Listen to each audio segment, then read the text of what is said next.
Good morning, quilt friends. I am working on doing a bunch of folded corners this morning for a project, and I thought I would just share a couple tips this morning because I get a lot of emails from people and see or hear comments in classes from people about struggling with accuracy and things that they can do to improve that so that they have more successful experiences with their quilting. And so I thought today I'd share a little bit about how I do my folded corners. And what I mean by folded corner, some people call them flippy corners or stitch and flip corners.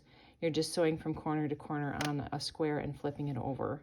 And there are lots of methods for doing this. There are ways you can mark your machine. I personally prefer to draw a line right on the block. I feel like that's the most accurate, and the pen that I'm using to do that is this Friction clicker pen. It is a fine tip point, because if you use something with a thicker line right away, that's going to throw you off. So a very fine line is ideal for getting the most accurate. And I like these Friction pens because they're easy to draw that fine line accurately, and they are erasable, so you never worry about them showing up later in your piecing. So you can either use the eraser here, or the easiest way is to erase with your iron because the heat makes that line disappear. So you can see I have drawn that line, and then if you look closely, you can see I have sewn right on the outside edge. So by outside, I mean the corner that's going to be trimmed off. And I haven't gone too far, I'm just right skirting that outside edge, but yet I'm still touching it.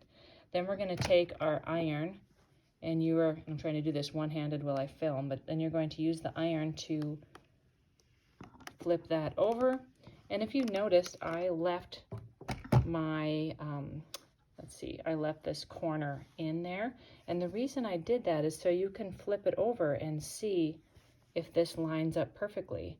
So if I was not being totally accurate, there would be pink either showing from this side, or there would be a white edge showing from the back side here. So I have a couple examples of that. So here you can see my white from my folded corner on this side is showing past that line. So I was not very accurate when I did those lines.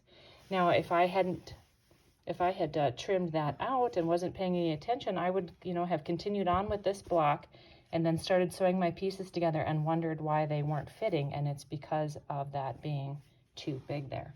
So I will often keep a little rotary cutter and a small trimmer and a mat here. So as I'm working on them while I'm ironing, I can go ahead and trim as I go, so I make sure that each one that goes into my completed pile is perfect or as close as I can get it to size. So you see how I would take my rotary cutter and trim that. So that's how I get those lines as close to perfectly fitting as I can, and I hope that helps. And I was going to say one more thing. If you find that you are achieving really good accuracy every time where you can see that those are fitting, then you can start going ahead and doing your trimming on this before you do your pressing. But if you're wondering if you're being accurate, that's a good way to test that. Okay, so I've had a couple people ask a few more questions about these folded corners, and they're wondering if you have this happening too much where that background square is showing past the outside edge of your rectangle. What is causing that? So there's a couple different things that you can look for. On this one, you can see I drew my line, but I wasn't paying close enough attention, and I sewed several threads on the outside edge of the line. And that creates extra fabric right here so that when you flip this over, the excess hangs out the edge. Another thing to watch for is what I did on this one. Do you see how I didn't start right on the tip of the square? There's a little, nubbin kind of hanging out there. So if you look from this side, you can see, let's get the camera to focus, you can see I did not sew directly from that corner or end on the corner, and that shifted the whole square out and that direction, and you'll see that excess showing up right there. Okay, one last thing I want to share about this is how pressing increases your accuracy. So I'm going to show you 3 different ways that you can press, and one of them is correct. So let's just say on this particular one, you're just taking the iron and forcefully pushing like that. You can actually stretch this whole thing up and out. Do you see how I got a big swerve in this here? that forceful pressing with a steam and a push, or I should maybe even call it ironing rather than pressing, is going to cause that to distort. So I like to take just the edge of my iron and just gradually and slowly just give it a little press over and a little shot of steam. So a lot less force used in it, and hopefully you can see that it looks a little bit straighter by doing that. And then lastly, I see a lot of people just go like this and set that on top. And what happens then is you have excess fabric that ends up in the, see that little crease there? See if I can get a little close enough.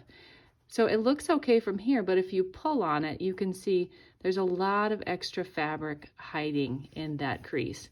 So I see that happen so often, and it causes everything to be a little shy. So again, I would just take the edge of my iron and just gently press that over. If you aren't so concerned about accuracy, the quickest way to trim these folded corners is just to lay them on your mat and use your rotary cutter and trim a bunch at once. But if you are concerned about accuracy and leaving that back corner in to check, these blocks are a perfect example of why you would do that. Here you can see what those blocks are made into and how many points have to come together and align. So inside the star, where I have these little circles, you can see all those points have to align. So those little bits of accuracy really matter in a block like this.